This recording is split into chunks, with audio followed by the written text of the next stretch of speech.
My fiance's secretary caught the bouquet at my colleague's wedding. She knelt on one knee shyly in front of my fiancé and proposed to him. "Sheldon, will you marry me?" My usually aloof fiancé unexpectedly softened, his voice tender as he said yes. Then, with heartfelt affection, he slid the engagement ring that was supposed to be mine onto her finger. As everyone cheered, the secretary threw her arms around him and winked at me defiantly. Instead of getting mad, I laughed and took the lead in encouraging them.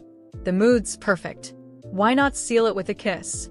Don't forget to set a wedding date so I can prepare my gift. As soon as the words fell, a chorus of excited shouts rose from the wedding guests. "Kiss! Kiss!" Hearing this, the smile on my Sheldon's face froze for a moment. After clearing his throat awkwardly, he quickly changed the subject. "Since it's Lisa's big day, winter, and I won't hog the spotlight. We can catch up later." Sheldon's fake smile faded as he pulled me aside, his expression turning cold. "Nora, don't go too far. Isn't it just the hot part of the wedding? Why are you being so sarcastic?" I almost laughed out loud at Sheldon's shamelessness. What kind of decent fiancé openly flirted with another woman right in front of his? Especially someone like Sheldon, the cold-faced CEO who wouldn't even crack a joke at work. Before I could respond, his secretary, Winter, spoke up first. "Nora, you've misunderstood Sheldon. I've always liked Sheldon, but I know someone as excellent as him is out of my league today. Sheldon was just being kind, helping me fulfill my little dream of confessing to him." Winter deliberately showed off the engagement ring on her finger as she spoke. "A week ago, I found an exquisite ring box in Sheldon's suit pocket. I knew the brand. It specialized in custom engagement rings." I was ecstatic as I held up the ring box, expecting a proposal from Sheldon after 8 years. Ironically, the ring didn't even fit my finger. No wonder Sheldon looked so flustered that day. He then explained, "The designer must have messed up your ring size. I'll have it adjusted later." I was so deeply in love with him that I took his word for everything. But now, seeing the ring fit perfectly on Winter's finger, like it was tailor-made for her, I wasn't a fool. How could I have missed it? When Sheldon slid the ring onto Winter's hand, everything became clear. I wasn't the one he intended to propose to. Noticing my gaze fixed on her hand, Winter immediately looked flustered and started to take off the ring. "I am so sorry, Nora. This ring must be yours, right? Sheldon only lent it to me just now to go along with my act. I'll return it to you now." I dropped my gaze and said coolly, "No need. You keep it. I can't stand using things others have touched." Hearing this, Sheldon's face turned sour. "Nora, what do you mean by that?" I lazily glanced at him and said flatly, "Exactly what it sounds like. Besides, wasn't that ring originally meant for Winter?" A flicker of panic crossed Sheldon's eyes. He quickly avoided my gaze and snapped, "Nora, stop making things up. I already told you the designer messed up the size. It was just a coincidence that the ring fit. Winter, if you're upset, I'll have another custom made for you. All right?" A chill ran down my spine. Sheldon took the meaning of an engagement ring so lightly, so casually, just like he treated our relationship now. Watching Sheldon go to such lengths to defend Winter, I suddenly felt tired. It all seemed so pointless. I waved him off dismissively and said with indifference, "There's no need for all this, Sheldon. Let's just call off the engagement." Sheldon was startled, blinking rapidly. After a long pause, he asked incredulously, "Nora, what did you just say?" I've always loved him dearly, and the thought of being apart from him terrified me. On the other hand, Sheldon would threaten me with breaking up every time he and I had a big fight over Winter. He had me by the throat, forcing me to yield repeatedly. But all I ever gained was a series of deep wounds. Winter abruptly grabbed my hand, putting on a show of being reasonable, and hastily advised, "Nora, don't be impulsive. Let's talk this over. You've been with Sheldon for 8 years. How could you possibly bear to give up on this relationship? Besides, Sheldon is already the vice president of the company. Now, if you fall out with him, aren't you worried it will affect your career in the future?" Hearing this, Sheldon stood up straight with a smug look on his face. He adjusted a suit cuff and looked at me reproachfully. "Winter is right. I've provided you with everything you need for all these years. What more could you possibly want? Nora, that's enough. Stop making a scene. There are so many people here. Aren't you embarrassed? If our colleagues notice, how am I supposed to face them at work? Sheldon put on an air of superiority, as if I owed my job to him. But he seemed to have forgotten that I had accompanied him to that cramped 10-square-meter basement where we were struggling to start our business. It was I who accompanied the client to drink until I got a bleeding ulcer. To help him get promoted and secure the project, I chose to stand by his side resolutely. When everyone else dismissed and looked down on him, a bitter smile twisted my lips as tears pricked at my eyes. After 8 years of devotion, what had I gained? Sheldon, if you feel ugly, I will go back now and not disgrace you here. Don't worry. There's no future between us anymore. Let's part amicably. Perhaps my tone was too flat. As Sheldon watched me force back my tears, a rare trace of panic crossed his face. Nora, I didn't mean to. Noticing that Sheldon was starting to warm up to me, Winter bit her lip in frustration. Her eyes instantly turned red, and she looked like she was about to cry. Nora, I'm so sorry. It's all my fault for being too selfish today and hurting your relationship with Sheldon. I'll go and explain everything to everyone right now. At worst, they'll laugh at me. As long as the two of you are fine, nothing else matters to me. Winter had an expression of enduring humiliation, as if she had made a great decision and pretended to walk into the crowd. Winter, don't go. Without thinking, Sheldon grabbed her hand. He turned to me, his eyes filled with impatience. Nora, why are you pushing Winter to this point? She's just starting her career. What if she is ostracized because of this? Sheldon's words made me feel sick. Looking at him, protecting Winter behind him like a treasure, it seemed like I was the one who broke up the couple. Someone behind us suddenly called out teasingly, Mr. Sheldon, you and Ms. Winter are the company's next golden couple. Drink a few more glasses today and share some of that luck with us lonely singles. Sheldon smiled unconsciously when he heard this. We'll be right there. Sheldon adjusted his emotions and responded loudly. He then wrapped his arm around Winter's slender waist, brushing past me as they walked straight towards the banquet, as if to him, I was merely an insignificant person. I knew that a lot of people in the company were shipping Sheldon and Winter as a couple. Yet Sheldon never stopped the rumors from spreading. He even enjoyed this ambiguous relationship with Winter. But once, when Sheldon gave me a ride to work and was seen by a coworker, my coworker gossiped, asking if Sheldon and I were dating. Sheldon swiftly deducted the colleague's salary for a month, warning him not to speak recklessly and disrupt the company's atmosphere. From then on, Sheldon never gave me a ride again. He claimed it was to avoid rumors and insisted that I take the subway instead. Winter's laughter kept drifting into my ears. She nestled in Sheldon's arms, her cheeks flushed red with shyness. In the past, if I'd seen Sheldon being so intimate with another woman, I would have confronted her. In the past, if I had seen Sheldon being so intimate with another woman, I would have confronted him. I would have lost my mind, yelled, demanded explanations, even begged for some justification that made sense. But today? No. Something inside me had broken, and there was no way to fix it. I watched them walk together, laughing like a couple straight out of a cheap romance. Winter's cheeks were flushed, and Sheldon looked comfortable, almost relaxed, by her side. A perfect scene, worthy of applause, or a bitter laugh. I took a deep breath and returned to the hall, but not to join the celebration or pretend everything was fine. I grabbed my purse and started walking toward the exit. Before I could reach the door, a colleague, clearly curious, stopped me. Nora, did you see Sheldon and Winter? They look so cute together, don't you think? Cute. The word echoed in my mind. Cute. As if I were just a spectator in this story, a passive observer of something that was, in reality, a slap in my face. I looked at her with a cynical smile and replied, "Cute is an interesting word.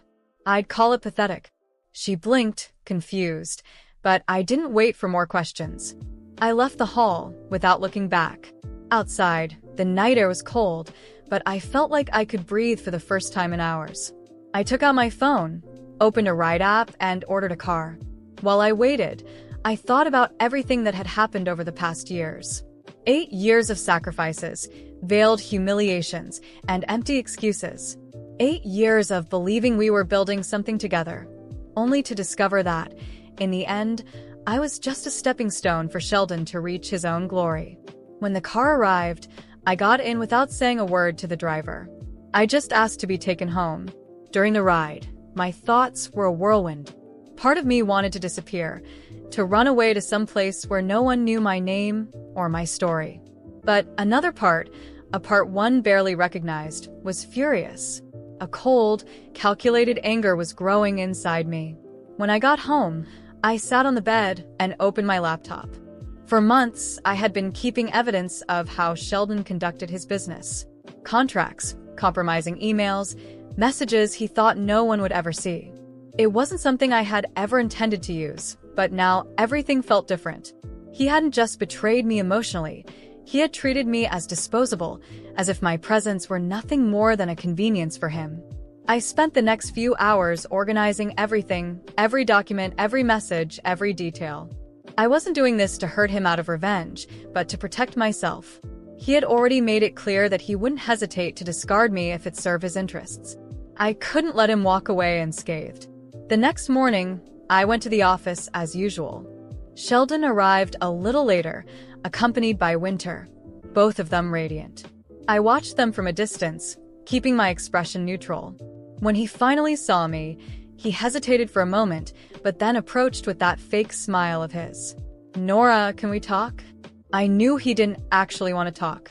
He wanted control. He wanted to silence me, to convince me that everything that had happened was a misunderstanding and that, somehow, I was the one overreacting. "Sure, Sheldon," I replied calmly, following him into his office. As soon as the door closed, he started. "Look, about yesterday, I know it was uncomfortable for you, but you have to understand it was just a joke. Winter doesn't mean anything to me." "A joke?" I interrupted, my voice cold as ice. "Sheldon, you proposed to another woman.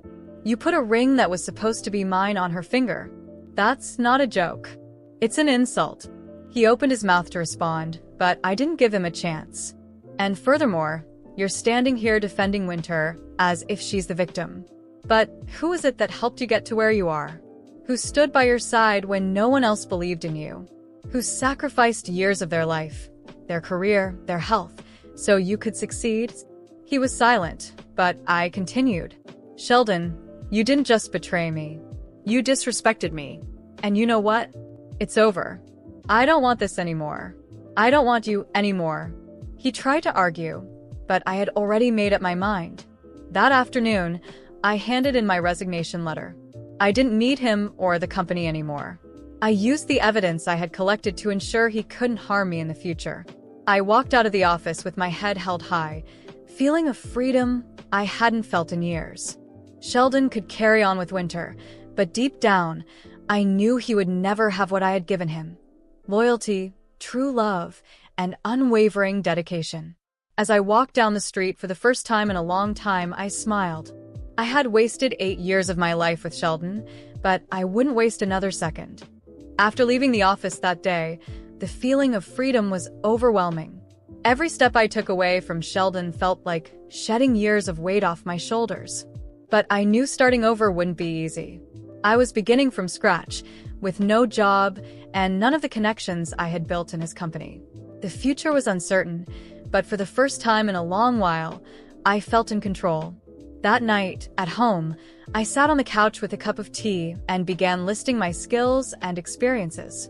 I had learned so much during the years I spent by Sheldon's side: how to negotiate contracts, manage teams, and handle difficult clients. Though he would never admit it, much of his success came from my work behind the scenes. It was time to use all of that to my advantage. In the following days, I started applying for new positions, not at traditional companies, but at startups and small businesses that valued innovation and boldness, concepts Sheldon would never understand. I also reached out to former clients I had helped win over for Sheldon's company. Some were surprised to hear I no longer worked there, but many were eager to continue working with me, no matter where I landed. Within weeks, I was hired by a fast-growing tech startup. The environment was dynamic, energetic, and the complete opposite of the rigid office I had left behind. They gave me the freedom to lead important projects, and for the first time in years, I felt like my work was truly valued. On top of that, some of Sheldon's former clients started reaching out directly, asking for help on projects his company had neglected. The real turning point came when one of those clients, an influential investor, made me an unexpected offer. He wanted me to use my expertise to start my own consultancy. The idea was intimidating, but he was willing to fund the launch, convinced of my potential. After much thought, I took the leap. This was my chance to build something that was truly mine. Over time, my consultancy began to grow. I hired a small team of talented, passionate professionals, many of whom had left Sheldon's company out of dissatisfaction with his leadership. Together, we started securing significant contracts and building a strong reputation in the market. The irony? Many of the companies that had distanced themselves from Sheldon's firm began working with me, citing my more transparent and innovative approach.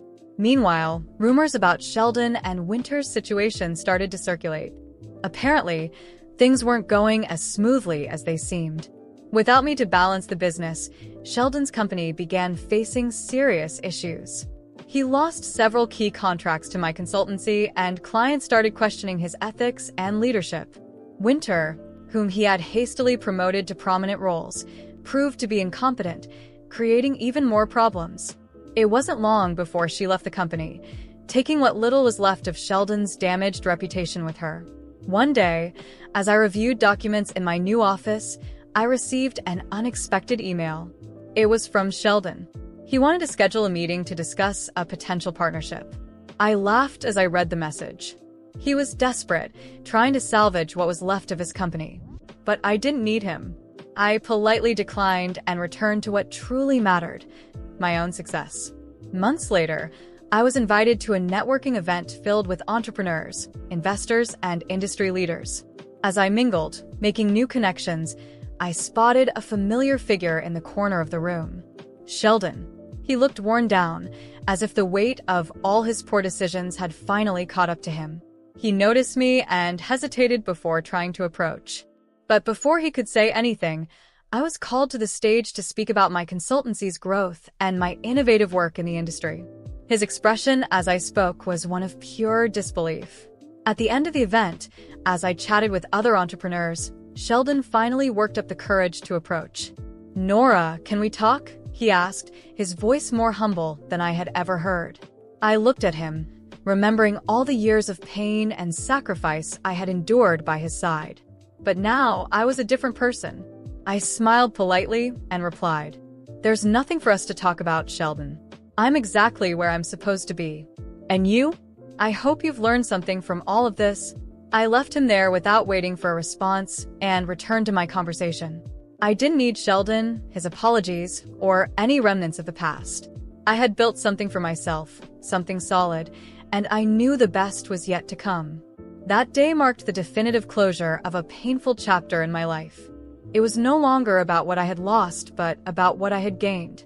And now, every step I took was toward my own future, a bright future where I was the protagonist of my own story.